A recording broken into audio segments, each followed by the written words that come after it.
Voilà.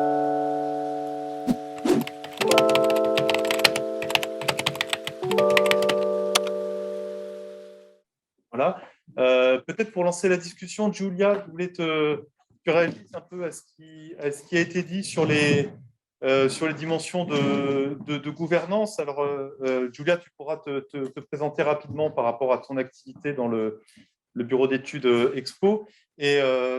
Et tu as suivi des projets, notamment en région Île-de-France, où cette question du foncier elle transparaît autour des enjeux de gouvernance et de montage de dispositifs contractuels qui sont des fois un peu complexes. On doit à la fois faire intervenir dans une convention les différentes parties prenantes, que ce soit le bailleur, la collectivité, les associations de jardiniers. Est-ce que tu peux nous faire part un peu de ton expérience sur le sujet?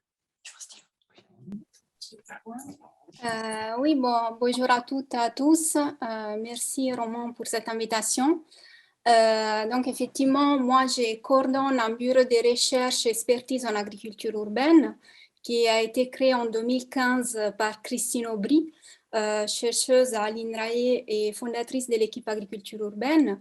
Et ce bureau a été créé effectivement pour accompagner des acteurs à la fois publics mais aussi privés à la mise en place des projets d'agriculture urbaine. Parce que voilà, à partir voilà, des années 2000, 2010, il y a eu vraiment un engouement de la part des collectivités, mais aussi des promoteurs immobiliers, des aménageurs, des bailleurs, à la mise en place de ces projets. Mais des fois, ils ne savaient pas, étaient démunis, ils n'avaient pas des outils, des méthodologies, des projets pour comprendre voilà, quel projet il fallait installer, intégrer dans leur patrimoine.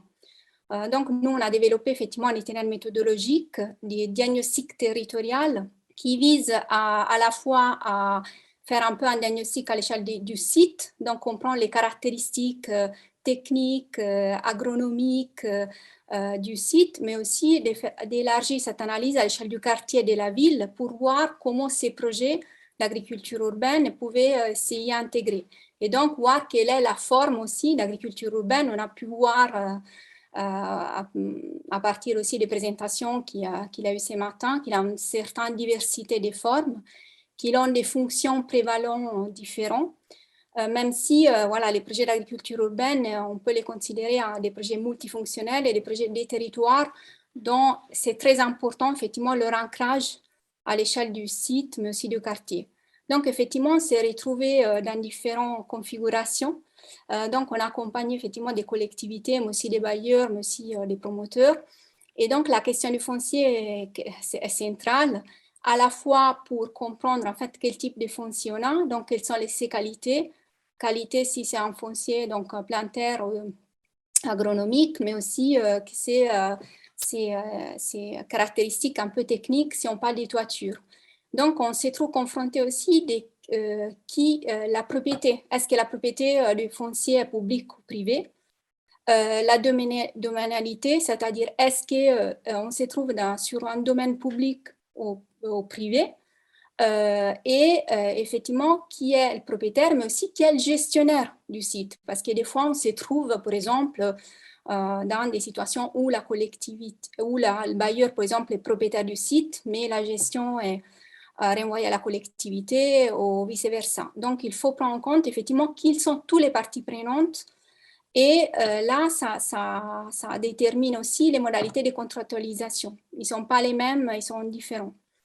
Et après, il y a une question aussi de temporalité, c'est-à-dire est-ce que le propriétaire ou le gestionnaire du foncier est intéressé pour la mise à disposition du foncier sur les longs termes ou sur court, moyen terme. Donc, la temporalité, c'est aussi un facteur qui rentre en jeu et qui est important pour déterminer la contractualisation. Est-ce qu'effectivement, quel est l'engagement? Parce qu'effectivement, on peut aller vers des contractualisations plus engageantes pour la collectivité, éventuellement pour les bailleurs en termes contractuels. Donc, si on va vers, par exemple, un bail rural, c'est une contractualisation plus forte qui permet effectivement à l'exploitant d'avoir une majeure sécurité, mais en même temps, ça engage beaucoup la collectivité, voire les bailleurs. En tout cas, par exemple, les bails ruraux, on peut le mettre en place que pour des activités agricoles professionnelles. Et pour les jardins, on voit plutôt une mise à disposition. Il faut aussi souligner que, par exemple, les jardins familiaux, ils sont encadrés pour la loi. Donc, effectivement, si on rentre sur on vise plutôt la mise en place des jardins familiaux, il y a certaines contraintes ou certains cadres réglementaires qu'il faut connaître. Et par contre, pour les jardins partagés ou les jardins collectifs, on voit qu'il y a une majeure flexibilité, souplesse. Donc, effectivement, on voit bien comment les fonciers et les caractéristiques des fonciers, donc la propriété, mais aussi voir effectivement qui gère les fonciers et son type d'engagement et les fonctions aussi souhaitées, ils peuvent déterminer les modalités de contractualisation.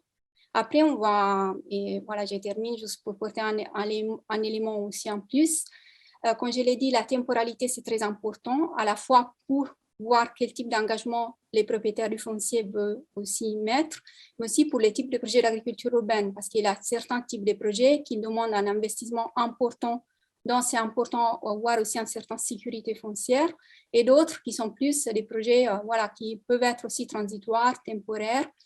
Et on voit aussi que dans certains espaces, on trouve de plus en plus souvent un espace qui est partagé entre plusieurs porteurs de projets, plusieurs formes d'agriculture urbaine. Donc, on peut avoir des espaces qui sont en partie investis à jardin collectif et une autre partie plus pour des activités plus professionnelles. Et dans ces cas-là, en tout cas, il y a la tendance à simplifier, en fait, à simplifier la contractualisation, c'est-à-dire la ville ou les bailleurs, ils souhaitent souvent s'adresser ou à une association ou à une structure juridique unique. Donc, il envisage, par exemple, la mise en place des consortiums et après, effectivement, les exploitants, donc les personnes qui partagent l'espace, ils peuvent avoir un arrangement plus ou moins formalisé pour s'organiser dans le partage de l'espace, mais aussi dans les charges, par exemple, de l'eau, l'électricité, etc. Merci beaucoup, Julia. Et alors justement, cette question de la temporalité, ça peut être un peu un fil conducteur qui réunit vos différentes interventions. Là, je m'adresse aux trois intervenants. Il y a des questions de durabilité dont a parlé Paola, mais qui concernent ces différents types d'espaces.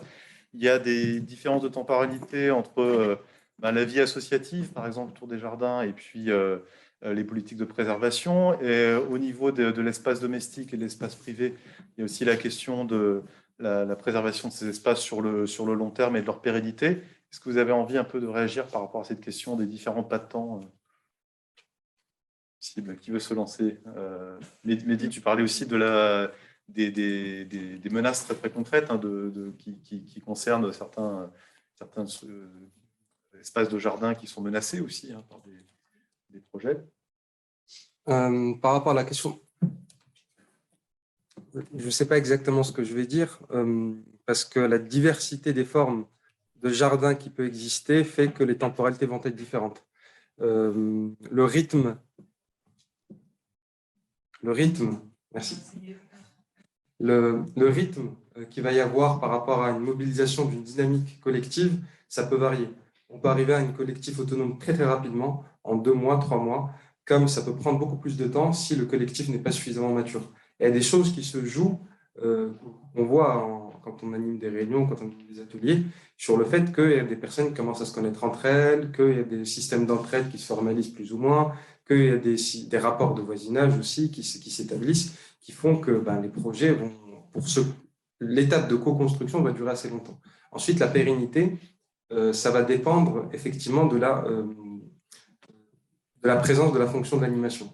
C'est ce que je disais en début de présentation, c'est que s'il n'y a pas ça, s'il n'y a pas des repas partagés, s'il n'y a pas des temps informatifs, s'il n'y a pas rien qu'une signalétique qui fait que ce projet vit, ce projet est vivant, c'est un projet qui va péricliter. Si la fonction d'animation… Alors, on voit beaucoup d'exemples de projets de végétalisation urbaine, de bacs partagés, mis sur l'espace public, mais on voit bien que ça ne marche pas si ce n'est pas animé. on voit bien que bah oui, ce n'est pas l'autonomisation, c'est pas spontané. Il faut accompagner l'autonomisation et ça peut prendre du temps. Mais j'ai pas d'échelle de grandeur. Donc nous, sur les projets qu'on accompagne, moi j'aime bien revenir 1 an, 2 ans, 3 ans après l'inauguration et voir de nouvelles têtes, de nouvelles personnes, des personnes qui étaient là depuis le début, des personnes qui connaissent le quartier, qui connaissent les jardins partagés qu'il y avait avant, il y a 30 ans sur le quartier. Donc, ouais, cette question de la temporalité, elle est très vaste et je n'ai pas d'éléments de réponse précise, en tout cas sur la thématique des jardins nourriciers. Oui, ouais, moi je trouve que sur cette question de la temporalité, il y a aussi des injonctions contradictoires, notamment de la part de ceux qui détiennent le foncier, qui vont attribuer le foncier par le biais de conventions, comme disait Julia, ou par des baux. Alors le bail rural, c'est assez clair, c'est-à-dire que la temporalité, elle est inscrite dans le bail, et puis c'est du long terme. Mais par contre, sur les conventions mises à disposition, c'est beaucoup plus flou. Et c'est même une condition, c'est justement de pouvoir partir vite. Et c'est un peu en contradiction avec justement un des indicateurs ou une batterie d'indicateurs qui tendrait à évaluer l'ancrage local, le fait de faire participer la population. Donc en gros, on demande à des projets de travailler à l'appropriation de l'espace par les habitants, mais tout en les préparant aussi à l'idée que potentiellement, quand on aura besoin, il faudra partir. Et bon, le cas de Montreuil, là, je pense que c'est toi qui montrais le paysan urbain, voilà, qui finalement a dû partir parce qu'on construisait un centre commercial. Et donc, je trouve que sur cette question aussi de la temporalité, mais liée au statut foncier, on a des injonctions contradictoires fortes et qui tendent à privilégier des organisations d'agriculture urbaine professionnelles, parce que l'agriculture urbaine professionnelle, c'est mobile, quoi.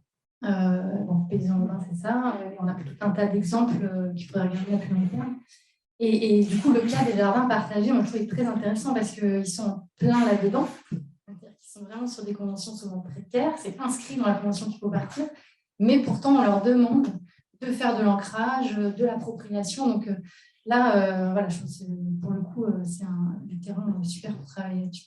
Sur les jardins privés, alors les questions de temporalité, elle n'est pas tellement sur la maîtrise foncière, parce que souvent les habitants de maisons individuelles sont propriétaires. En France, c'est vraiment une grande majorité de situations. Ce n'est pas forcément partout pareil en Europe, mais et donc là, la temporalité, ce n'est pas celle de l'accès au foncier, en tout cas de la disponibilité, mais c'est celle des motivations, de l'évolution des motivations et des capacités à jardiner. Et donc là, c'est l'exemple que je sais tout à l'heure, mais il y a des retraités vieillissants qui sont souvent des femmes, du coup, qui n'ont plus la santé en fait pour cultiver, ou à l'inverse, des familles qui s'installent avec tous les deux un emploi pour justement payer la maison, etc., et qui en fait n'ont pas le temps de cultiver, donc, mais qui l'auront peut-être plus tard à la retraite. Donc il y a l'histoire des liens entre la temporalité du cycle de vie et puis l'accès au foncier. Voilà. Tu veux dire un mot sur cette question? Juste rebondir sur les injonctions contradictoires. Je trouvais ça aussi très pertinent dans le cas des fermes professionnelles. Quand on essaie d'installer des fermes professionnelles sur des friches, par exemple, avec une installation temporaire, on demande quand même à un agriculteur d'être capable de partir. Ça sous-entend que si on veut faire de la culture en pleine terre, c'est quasiment impossible parce que le temps de constituer un sol, c'est quand même un outil de production majeur pour l'agriculteur. Ça prend du temps de construire un sol, d'avoir une bonne qualité du sol. Donc, lui demander de le quitter sans aucune compensation, c'est quand même très compliqué. Ça ne donne pas envie d'investir dedans, en tout cas. Donc, ça encourage plutôt à faire des pratiques hors sol. D'un point de vue biodiversité, on va tout faire en aéroponie ou en hydroponie. Et d'un point de vue environnemental, est-ce que c'est ce qu'on souhaite aussi? Donc, voilà, ça pose pas mal aussi de questions à ce niveau-là. Oui, Mehdi, tu veux dire? Je rebondis parce qu'effectivement, je suis d'accord avec vous et avec aussi l'intervention, qui est qu'effectivement, par exemple, sur les jardins familiaux, il y a des outils juridiques qui permettent de protéger via le code rural certains espaces. Sur les jardins partagés, effectivement, la question du lien intime avec la terre, quand on dépossède quelqu'un d'une terre, je peux vous dire que certaines expropriations de jardins, ça s'est très très mal passé. Mais en tout cas, pour nuancer un peu cette réflexion qu'on a. Dans les conventions de mise à disposition foncière, il y a quand même des choses qui peuvent être intéressantes pour veiller à ce que justement le projet corresponde aux objectifs initiaux du projet. C'est-à-dire qu'en général, effectivement, il y a des conventions qui sont signées entre une association et la collectivité territoriale qui met en place un projet, mais c'est aussi un outil pour les collectivités de se protéger, de se sécuriser et de considérer que le jardin continue à répondre aux objectifs de lien social. Si, par exemple, à un moment donné, une asso, on connaît beaucoup de jardins partagés où il y a des assos qui sont montés avec un président, un trésorier et un secrétaire, et qui se sont appropriés le projet, enfin, qui se sont mal appropriés le projet en tout cas, et il n'y a que via des temps de renouvellement de convention, on va voir un peu si les objectifs ont été respectés, si les objectifs d'ouverture au quartier ont été respectés ou pas. Et ça, c'est pour les collectivités territoriales, pour les propriétaires de foncier, un outil qui permet de veiller au respect de ce qui a été un peu initialement établi. Merci. Alors, je voulais solliciter du coup les deux autres collègues en visio sur une thématique qu'on a peut-être un peu moins creusée, même si c'est transparu dans les interventions, qui est celle de la conciliation entre politique de densification d'une part et puis également contribution à la biodiversité de ces espaces cultivés divers, donc jardins de l'espace privé, jardin familial et collectif, et puis espace pour l'agriculture professionnelle. Alors, on a en visio Morgane. Est-ce que tu nous entends bien, Morgane? Oui, vous m'entendez bien? Oui, donc bonjour. Alors, Morgane, donc, tu es géographe à l'Université de Lorraine. Et puis, je voulais juste te donner la parole brièvement parce que tu as réalisé pour le QCA il y a quelque temps un rapport qui est un état de l'art sur la recherche académique, sur la conciliation justement entre forme urbaine et biodiversité. Et donc, j'invite vraiment tous les participants à consulter ton rapport qui est vraiment très instructif. Et il y a notamment la question de ces espaces cultivés et des jardins que tu as identifié comme un thème assez récurrent. Qu'est-ce que tu identifies comme thématique de recherche importante sur cette question de la contribution de ces espaces de jardin à la biodiversité et de la mise en tension avec les politiques urbaines? Merci Romain pour ce résumé. Je vais effectivement vous dire quelques mots assez brefs sur cet état de l'art, sur la question des liens entre forme urbaine et biodiversité et surtout en lien avec la question qui nous intéresse ici. Donc, dans l'étude qu'on a conduite, en fait, les jardins, parce c'est principalement les jardins qui ont été ciblés dans cette étude. Je vais en parler un petit peu après. Ils apparaissent pas en creux, mais presque en fait. C'était un corpus de documents, donc beaucoup d'articles en fait, qui sont principalement le fait d'écologues et de biologistes de la conservation. Et ce que montrent ces études, c'est que ce sont donc dans les formes urbaines résidentielles, les lotissements, le périurbain. Il y a différents mots pour décrire toutes ces formes urbaines, on va dire presque intermédiaires entre l'urbain dense et plutôt le milieu rural.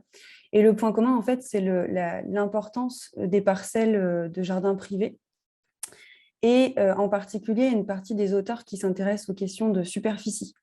Est-ce que plus le jardin est grand, mieux c'est, entre guillemets, pour une certaine partie de ces auteurs, notamment parce qu'en fait, il y a une diversité de couverts arbustifs et arborés qui peut s'installer, on va dire, dans ces jardins-là. Alors, en fait, quasiment toutes les études qui ont comparé différents types de formes urbaines montrent en fait que ces espaces-là, ils sont importants pour des espèces, par exemple, d'oiseaux, d'escargots, de plantes vasculaires. Et certains s'intéressent aussi aux questions d'âge du quartier. Alors là, il n'y a pas de consensus sur ces aspects-là, mais est-ce que si le jardin est plus ou moins ancien, on aura plus de diversité ou pas? Il y a des études qui le montrent parce que on a des arbres, par exemple, qui sont arrivés, on va dire, à maturité. Il y a un couvert végétal qui est plutôt riche. Donc, il y a cet aspect-là. Il y avait un point que je voulais souligner aussi qui n'apparaît pas, par contre, et c'est peut-être dommage par rapport à ce que l'on discute aujourd'hui, c'est qu'on n'a pas trouvé d'études qui vont parler d'une biodiversité agricole, par exemple, potagère, etc., versus, par exemple, une biodiversité plus ornementale. Ça, on ne l'a pas trouvé. Alors, c'est peut-être lié au fait que c'est des études qui sont assez récentes et qu'on n'en a pas beaucoup encore. Donc, peut-être une piste à creuser, notamment dans ce lien entre écologie et géographie ou urbanisme, hein, de travaux de ce type-là. Et puis, pour rebondir aussi très rapidement sur les perspectives de densification qui sont portées et donc, par les pouvoirs publics, par l'État, avec ces injonctions, on parlait d'injonctions contradictoires, on a l'injonction à la densification et puis on a l'injonction à la prise en compte des enjeux de biodiversité et des enjeux environnementaux. Là, les auteurs se mettent d'accord pour montrer l'importance de conserver ces parcelles non imperméabilisées dans des jardins qui sont dans cette partie, on va dire, à la frange de l'urbain dense. Parce que si on convertit une partie de ces quartiers résidentiels à une plus forte densité de logement, donc je pense par exemple à la densification douce, on aurait un impact en fait à l'échelle de la ville entière. Par le biais de ces jardins des quartiers pavillonnaires périurbains, des lotissements, en fait, on a des corridors écologiques qui peuvent être mobilisés ou mis en place. Il y a beaucoup de choses à dire là-dessus aussi, mais je ne m'étendrai peut-être pas. Il y a une importance de ces jardins du point de vue de la richesse spécifique et de l'abondance d'espèces au sein de ces quartiers, mais aussi au sein de la ville, quoi. Et puis ensuite, on a quelques auteurs qui s'aventurent un petit peu à essayer de trouver quelle serait la forme urbaine idéale, quelle serait la configuration urbaine idéale. Et donc, certains auteurs parlent par exemple, d'une urbanisation qui serait où les maisons seraient des maisons en bande et avec des jardins à l'arrière où on aurait des jardins qui seraient où il y aurait peu de clôture entre eux, où il y aurait une forme de perméabilité en fait entre ces jardins qui pourraient se faire. Et donc, il y a tout un tas de choses là aussi qui pourraient intervenir pour la prise en compte de la biodiversité dans une réflexion sur la ville et une réflexion des projets urbains sur ces éléments-là. Voilà. Merci beaucoup Morgane pour cet éclairage. Et peut-être Hélène, du coup, pour compléter le propos de Morgane, justement, toi, sur le versant agriculture urbaine, tu mènes actuellement une thèse sur les relations entre agriculture urbaine et biodiversité. Voilà, est-ce que dans le cadre de tes travaux, tu accroches un petit peu le lien avec le projet de planification, le projet urbain et ces questions qu'on traite aujourd'hui? Est-ce que tu peux dire éventuellement 2-3 mots? C'est un peu frustrant parce qu'on te donne la parole très brièvement. Pas de problème. Bonjour, vous m'entendez? Oui, très bien. D'accord, très bien. Merci beaucoup en tout cas pour l'invitation. En ce qui concerne les thématiques d'aujourd'hui, alors effectivement, moi j'étudie en fait la biodiversité dans certains espaces agricoles. Donc ce sont les vergers et les espaces pâturés. Donc ça rentre encore dans une autre catégorie par rapport à toutes les formes d'agriculture urbaine qui ont été évoquées aujourd'hui. Donc en ce qui... Voilà, les liens que je peux faire. Donc, je rejoins effectivement Morgane Flégeau sur la rareté des articles qui traitent de la biodiversité dans les espaces agricoles urbains en général. Il y a quelques publications que j'ai réussi à dénicher sur la biodiversité dans certains jardins familiaux collectifs, alors pas en France, surtout en Angleterre, voire à Prague. Je peux vous envoyer les références si jamais. Voilà, mais sinon sur les autres formes, ça reste vraiment très marginal. Personnellement, le terrain que j'étudie, c'est sur Poitiers, Grand Poitiers, et en termes de planification urbaine, en fait, les terrains que je vais retrouver vraiment dans les parties les plus denses de la ville, ça va surtout être des terrains qui sont déjà possédés par la ville, Donc, ça va surtout être des terrains publics ou alors des terrains de particuliers.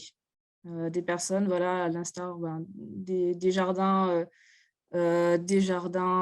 cultivés dans Paris. Vous avez des parcelles en fait, qui sont mises en pâturage par des particuliers qui possèdent des chèvres et qui ont envie de leur fournir un cadre de vie.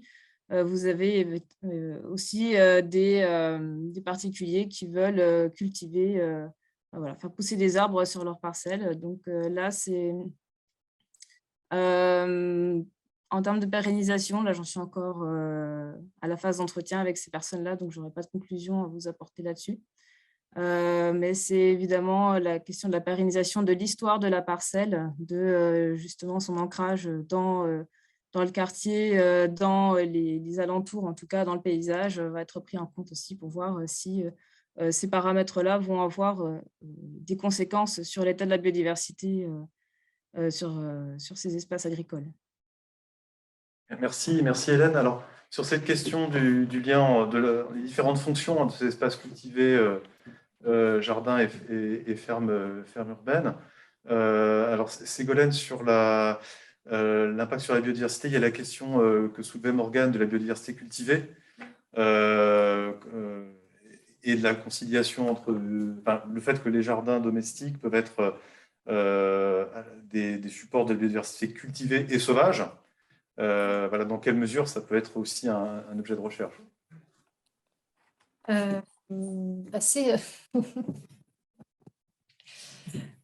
C'est en partie déjà un peu un objet de recherche d'un projet qui était l'objet du projet Terribio qu'on a mené avec Romain et Emmanuel Boudry, écologue à Saclay, où on a justement travaillé. C'était un des objets de cette recherche, c'était clairement sur la question de la biodiversité, la biodiversité dans les jardins.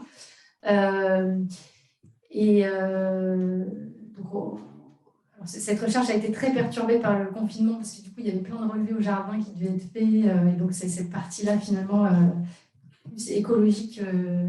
On est un peu reporté sur un projet futur. Ce que j'ai compris de leur réflexion, c'est que cette espèce d'équilibre entre l'espace cultivé et l'espace non cultivé du jardin, c'était un indicateur important pour elles, pour évaluer le potentiel de biodiversité du jardin. On se représente souvent les jardiniers chevronnés de potager comme des gros utilisateurs de pesticides et d'engrais qui aiment bien tenir leur jardin en cordeau et puis arracher toutes les mauvaises herbes.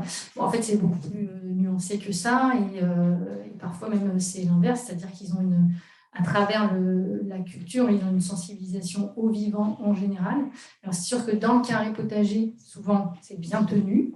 Et effectivement, on a des pratiques de lutte contre ce qu'on va appeler les adventistes ou les herbes, mais ça n'empêche pas, dans le reste du jardin, d'avoir des pratiques plus écologiques, on va dire, et qui sont parfois assumées comme telles.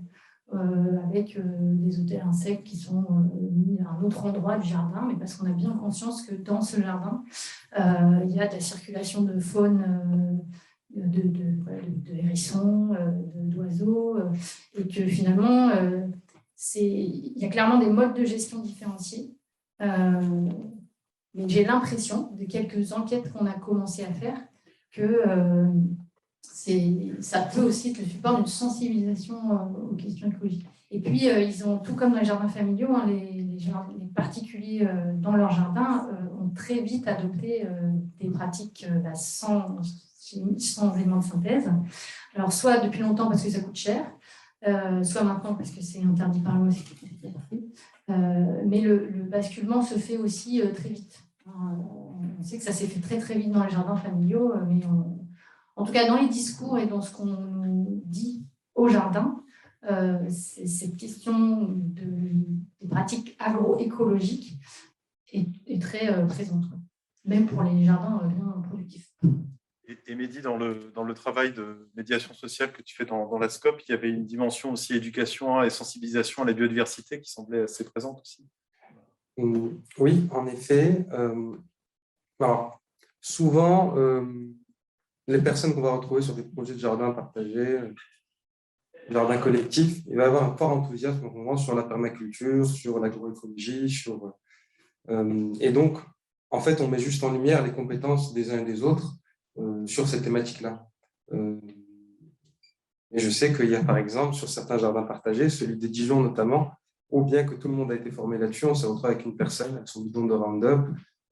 Donc, il a fallu avoir de la médiation à ce niveau-là aussi. Mais c'est en montrant, du coup, alors, toutes les personnes qui ont suivi le processus de formation et qui ont cultivé en paillant leur sol, en faisant attention. Ça a été dur aussi par rapport à certaines personnes qui, notamment, n'y croyaient pas à la technique, par exemple, du jardin en lasagne, et qui est une technique en fait de jardinerie agroécologique. Je ne sais pas si vous connaissez.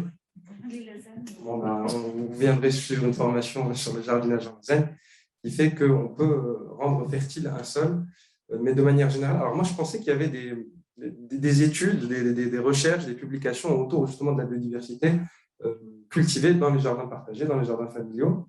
Du coup, je ne vais pas m'avancer pour dire qu'il y en a, mais j'ai cru comprendre qu'il y avait des écologues, des ethnobotanistes qui ont fait des agronomes, qui ont fait des travaux autour de ça, pour voir en termes de biodiversité cultivée ce que ça a pu produire.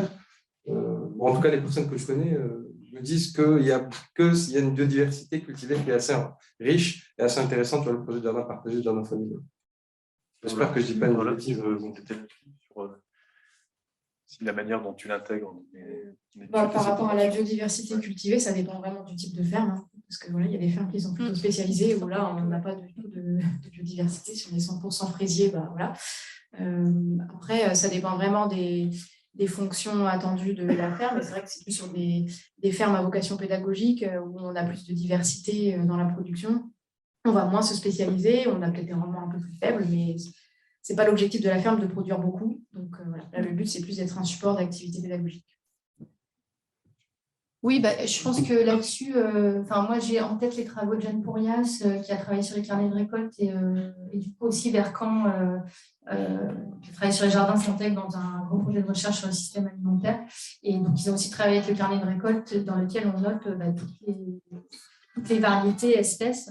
Et généralement, sur la base de ces carnets de temps, on montre un nombre d'espèces et de variétés qui est bien supérieur à ce qu'on va trouver dans des fermes maraîchères, par exemple, notamment parce qu'il y a plus de main-d'œuvre, on peut gérer toute la complexité en fait, de cette agrobiodiversité, parce qu'après, le transposer dans une structure professionnelle rurale, ça demande à la fois des compétences en agronomie et puis de la main-d'œuvre aussi pour gérer toutes ces successions. Donc, effectivement, on sait quand même que dans les jardins familiaux et les jardins potagers, on a très souvent une plus grande diversité de variétés d'espèces. On va avoir le temps juste pour deux questions finales. Alors, il y a Julia qui lève la main, et puis dans la salle, si vous avez une question, n'hésitez pas. Julia? Oui, je voulais juste compléter. Effectivement, comme l'a rappelé Ségolène, il y a des travaux, notamment de Jean Pourrias, mais aussi d'autres, qui, à travers les carnets de récolte, ils ont un peu recensé en fait la diversité des variétés cultivées. Il y a aussi récemment un projet CEMOIR, donc sur les services écosystémiques fournis par les microfermes urbaines, qui intègre dans les indicateurs, dans la batterie d'indicateurs, effectivement la diversité cultivée. Donc c'est un des paramètres, et on voit bien qu'effectivement les microfermes aussi, qui ont un objectif de production, mais pas que, ils privilégient aussi une certaine diversité des espèces et des variétés dans leur production. Question dans la salle. Oui, Arnaud? Non, je passe le micro. Oui, c'est pas tout à fait une question, c'est une ouverture sur le reste de notre discussion de ces 2 jours et le raccordement à la question de l'artificialisation. En écoutant tous les travaux de cette matinée, je me suis demandé si les espaces dont nous parlions étaient dans les textes, dans la loi climat résilience de cet été et les textes d'application qu'on attend. Est-ce qu'on parle d'espaces qui sont comptés dans le bilan zéro artificialisation net, excusez-moi, comme artificialisés ou non artificialisés? Bon, alors, il se trouve que j'ai personnellement particulièrement suivi depuis quelques mois la façon dont se définissait l'artificialisation, puisque le paradoxe est qu'on a commencé par dire qu'on allait viser l'artificialisation, zéro artificialisation, en reportant à plus tard de dire ce qu'on définissait exactement comme artificialisation. Bon, enfin, c'est une situation de fait avec laquelle nous devons travailler. Alors, l'élément nouveau que je vous livre ce matin, qui n'est pas tellement connu, c'est que l'artificialisation, la définition a été en fait par la loi reportée dans des décrets d'application qui sont en préparation. Et l'élément nouveau, c'est que depuis 4 jours, les projets de ces décrets sont en consultation publique sur le site du ministère de l'Écologie. Bon, j'invite d'ailleurs chacun à aller les voir, c'est assez facile d'accès sur le site. Alors, la première lecture que j'en ai faite, je l'ai vue seulement hier soir. Hein. Donc, et en écoutant ce matin notre discussion, c'est que je ne sais toujours pas, même en ayant lu des projets de décret et en admettant qu'ils sont le reflet de ce qui sera définitivement retenu, je ne sais toujours pas comment vont se classer les espaces dont nous avons parlé ce matin. Pourquoi? Parce que, d'une façon générale, nous parlons, je pense, sauf peut-être pour certaines formes d'agriculture dont vous avez parlé, d'espaces non imperméabilisés et non stabilisés. Et dans ces cas-là, ces espaces, ceux d'entre eux, par contre, les jardins collectifs ou les jardins individuels me paraissent relever de cette circonstance. Simplement, les projets qui sont soumis à consultation en ce moment distinguent, selon qu'ils sont sous couvert de surface d'une végétation non ligneuse ou d'une végétation ligneuse. Alors, il y a ici des meilleurs spécialistes que moi pour savoir où commence la couverture par une végétation ligneuse, mais on voit bien, à travers cette définition, que une question qu'on se posait, qui n'était pas posée pour les jardins, mais c'est que du coup, les pelouses d'agrément ne sont pas ligneuses et donc sont comptées dans cette proposition comme artificialisées. Pour ceux qui sont couverts, pour ceux qui sont quand même affectés à une production agricole, c'est la condition que cette condition agricole soit primaire. Alors, je ne sais pas, dans l'esprit des auteurs, et les projets ne le disent pas, bon, on voit bien quelle catégorie primaire, secondaire, tertiaire, on voit ces définitions, mais est-ce que quelqu'un qui cultive un potager, dans l'exercice de cette culture, est-ce qu'il fait une production qui est liée au résidentiel, puisque on distingue aussi ce qui est lié à l'immeuble résidentiel, ou est-ce que ce qui dominera, c'est sa production primaire? Bon. Alors, voilà, ce que je vous invite là ouvre plutôt la perplexité et l'interrogation que la conclusion. Moi, j'invite en tout cas ceux qui sont concernés à répondre à cette consultation publique. C'est pour ça que c'est fait, une consultation publique, ça se fait en ligne. Et vraiment, je crois que les gens qui ont réfléchi à ces questions doivent s'exprimer à cette occasion. Alors, merci Arnaud pour cet élément d'actualité. Pour moi, c'est parfait parce que tu fais un peu le mot de liaison et de conclusion pour l'après-midi. Je vois que Martin brûle de répondre, mais comme je pense qu'on aura un temps de discussion cet après-midi pour complémenter là-dessus, on va devoir malheureusement, pour des raisons de logistique, s'arrêter là. Donc, je tenais vraiment à remercier les trois intervenants, les personnes en question.